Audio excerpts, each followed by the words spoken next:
Hello dear students, welcome back to my channel physics SPC. Gravitation का एक अच्छा question. A body is projected vertically upward with speed V naught less than escape speed from the surface of earth. ये भी important है। The speed of the body at H height is where R is the radius of earth and G is acceleration of due to gravity at the earth surface. ठीक है, और ये चार choice दे रखी है सोल्यूशन। इसको मैं दो मेथड से कर सकता हूँ। एक फॉर्मूले को याद करने वाले कंसेप्ट से, और एक डायरेक्टली कर सकते हैं बिना फॉर्मूला याद करे। तो पहले मेथड वन बताता हूँ। सबसे पहले इसका फिगर बनाइए। तो एक ये अर्थ बना लो। ये अर्थ का मास है कैपिटल एम, ये अर्थ की रेडियस है, ये सरफेस ऑफ अर्थ है। सरफेस ऑफ अर्थ, देखो सरफेस ऑफ अर्थ पर एक बॉडी है, ये रही, इसका मास स्मॉल एम है। सरफेस ऑफ अर्थ पर जी की जो वैल्यू होती है वो जी अर्थ का मास और अर्थ की रेडियस का स्क्वायर होती है। यहाँ से हम जी कैपिटल एम की जगह पे जी आर स्क्वायर ले सकते हैं। ये वाला पॉइंट इंपॉर्टेंट होता है काफ़ी। यहाँ से किसी बॉडी को हम प्रोजेक्ट कर रहे हैं किसी वेलोसिटी से, लेकिन ये वेलोसिटी एस कैप वेलोसिटी से कम है। इसका मतलब ये अर्थ की ग्रेविटेशनल फील्ड से बाहर नहीं जाएगी। ठीक है, चलिए फेंक दिया तो ये एच आई डिटेन कर लेती है ये वाली बॉडी। ऐसे जब ये एच हाइट अटेन कर ले तब उस समय बॉडी की कितनी स्पीड होगी, ये हमसे पूछा है। जब ये एच हाइट अटेन कर ले तो बॉडी की कितनी स्पीड होगी, ये पूछ रहा है। देखो इसमें केवल और केवल अगर एयर फिशन को नेगलेक्ट कर दे, जैसे कि क्वेश्चन में कहा नहीं तो नेगलेक्ट करके चलेंगे, तो केवल इसमें ग्रेविटेशनल का फोर्स है, दैट मीन्स कंजर्वेटिव फोर्स है ओनली। और जब केवल कंजर्वेटिव फोर्स का वर्डन होता है और बाकी का कोई वर्डन है ही नहीं, क्योंकि कोई फोर्स ही नहीं लग रहा, और तो उस वाली कंडीशन में मैकेनिकल एनर्जी कंजर्व रहती है। तो एक बार आप मैकेनिकल एनर्जी कंजर्व कर लीजिए दोनों पॉइंटों पर, एक इस वाले पॉइंट पर सरफेस ए पर और एक बी पॉइंट पर। तो according to conservation of mechanical energy, ये तभी कंजर्व रहती है जब work done by conservative force zero ना हो, बाकी के सारे वर्डन जीरो हो। जैसे ग्रेविटेशनल फोर्स और कंजर्वेटिव फोर्स है, तब मैकेनिकल एनर्जी कंजर्व रहती है। ठीक है, तो kinetic energy at point A plus potential energy at point A, ये mechanical energy at point A हो गई, equal to mechanical energy B point पे लिखें तो kinetic energy at point B plus potential energy at point B. तो A पे लिख रहे हैं तो कितनी स्पीड से फेंका बेटा, इतने से। तो लिख सकते हैं हाफ एम वी नॉट का स्क्वायर माइनस, देखो जो ग्रेविटेशनल पोटेंशियल एनर्जी होती है अर्थ के सरफेस पर, ये u बराबर माइनस के जी दोनों मास का मल्टीप्लाई, अर्थ का मास और इस बॉडी का मास का मल्टीप्लाई माइनस साइन के साथ होता है। और ये जो डिस्टेंस है इन दोनों के बीच की जो शॉर्टेस्ट सेपरेशन है, जब अर्थ की सरफेस पर है तो कैपिटल एम और बॉडी स्मॉल एम के बीच की जो शॉर्टेस्ट सेपरेशन है वो कैपिटल आर है। जब ये एच हाइट पहुंच जाएगा तो इस जगह पर जो ग्रेविटेशनल एनर्जी इंक्रीज हो जाएगी, ऊपर चलने पर ग्रेविटेशनल एनर्जी इंक्रीज होती है, और जब ये इन्फाइनाइट पर पहुंच जाएगा, इन्फाइनाइट अगर इन्फाइनाइट पर अगर होता तो इन्फाइनाइट पे पोटेंशियल एनर्जी मैक्सिमम होती है और जीरो होती है बेटा। इसको हम रेफरेंस लाइन मानते हैं, ग्रेविटेशनल रेफरेंस लाइन, ये लेवल कह सकते हैं, लेवल का ऐसे। तो इस जगह पे जो पोटेंशियल एनर्जी होगी ये भी नेगेटिव माइनस के G capital M small M over. अब बॉडी यहाँ पर आ गई स्मॉल एम, अगर बॉडी यहाँ पर आ जाए तो देखो कैपिटल एम तो यही है और स्मॉल एम यहाँ है, तो इन दोनों के बीच की शॉर्टेस्ट सेक्शन लिखते हैं। सोचो ये आर है और ये एच है, ये अर्थ की सरफेस से हाइट बेटा, तो इसलिए आर प्लस एच। और बच्चों को लगता है कि ऊपर पोटेंशियल एनर्जी देखो ये वाली वैल्यू, बच्चों को लगता है कि ये वाली वैल्यू बड़ी हो गई तो ये घट गई, ऐसा नहीं है। ये बड़ी हुई है तो ये पोटेंशियल एनर्जी डिक्रीज हुई है, नेगेटिव में हुई है, और नेगेटिव में डिक्रीज हुई है that means potential energy increase हो गई है, जीरो की तरफ चल रही है वो जीरो की तरफ, जीरो पे मैक्सिमम है बेटा। तो ऊपर की तरफ चलने पर पोटेंशियल एनर्जी इंक्रीज हो रहा है बेटा, और काइनेटिक एनर्जी डिक्रीज हो रहा होगा, तभी तो मैकेनिकल एनर्जी कांस्टेंट रहेगी, दोनों का सम तो कांस्टेंट रहेगा। ठीक है, तो पोटेंशियल एनर्जी इस जगह पर लिखें तो माइनस के G capital M small M over capital R, और बी पॉइंट पर काइनेटिक एनर्जी लिखें तो वो निकालनी है हाफ एम वी स्क्वायर, और बी पॉइंट पर पोटेंशियल एनर्जी लिखें तो माइनस के G capital M small M over R plus H. बस खत्म क्वेश्चन। एक तो साफ साफ दिख रहा है स्मॉल एम तो दोनों में से कॉमन लेके कट जाएगा दोनों तरफ से बिल्कुल। ठीक है, दूसरी बात देखो, मेरे को इसमें अर्थ का मास नहीं लाना है, दिख रहा है ना, कैपिटल जी लाना है, स्मॉल जी लाना है। तो स्मॉल जी लाने के लिए जी एम की जगह पे मैं जी आर स्क्वायर पुट कर देता हूँ।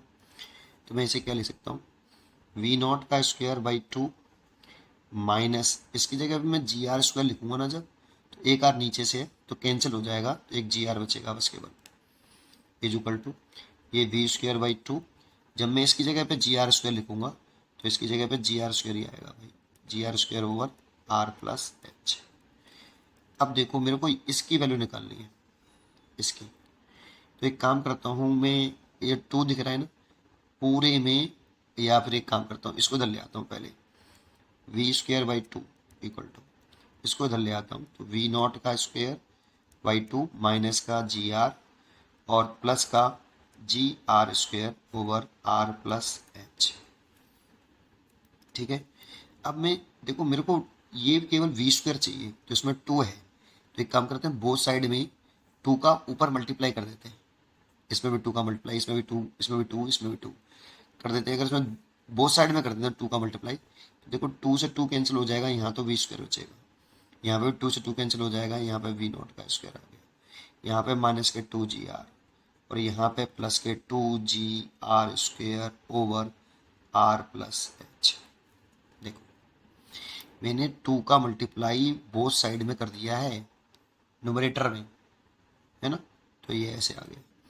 आप क्या करें, मेरे को वी निकालना है, तो वी स्क्वायर बराबर वी नॉट का स्क्वायर, इसमें से क्या कॉमन ले लूँ, माइनस का 2 जी आर कॉमन ले लूँ, कॉमन ले लूँगा तो यहाँ तो 1 बचेगा, और यहाँ इस माइनस से ये प्लस माइनस हो जाएगा, और यहाँ R by R plus H बचेगा।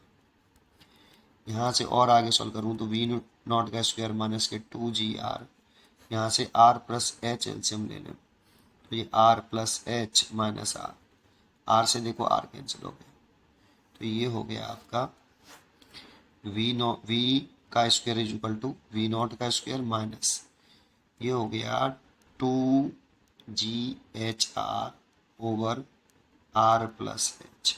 मेरे को लाना क्या है, नीचे आर लाना है, तो एक काम करो आर को नीचे ले आओ, तो वी नॉट का square minus 2 G H over R plus H over R. क्या मैंने सही लिखा है सोचो, ये जो आर है ये यहाँ ले आया, ये ऊपर जाके फिर यहीं वापस आ जाएगा अगर लाना चाहें तो। ठीक है, तो सही लिखा है मैथमेटिकली, तो वी नॉट का स्क्वायर माइनस 2 जी एच, एक बार इसके नीचे एक बार इसके नीचे, तो 1 प्लस एच वाई आर, और ये वी है, स्क्वायर रूट ले लो, यही खत्म करो इस क्वेश्चन, ये आंसर हो गया। इसकी जो चॉइस है वी नॉट का स्क्वायर माइनस के 2 G H 1 plus H upon R, ये हो गई।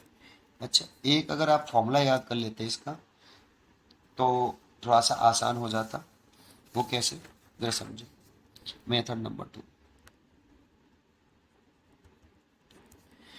आसान तो ये भी है, चलिए फिर भी जानते हो, जब ये हम क्या करते हैं कि ये अर्थ का मास है, ये अर्थ की रेडियस है, ये अर्थ के सरफेस पर बॉडी है, यहाँ से इसे एच हाइट पे ले आए बॉडी को, एच हाइट पे ले आए इस बॉडी को, इसी बॉडी को एच हाइट पे ले आए, तो इस जगह पर पोटेंशियल एनर्जी U1 थी जो कि माइनस के G capital M small M बटे आर थी, और इस जगह पे पोटेंशियल एनर्जी U2 हो गई माइनस के G M M over R plus H.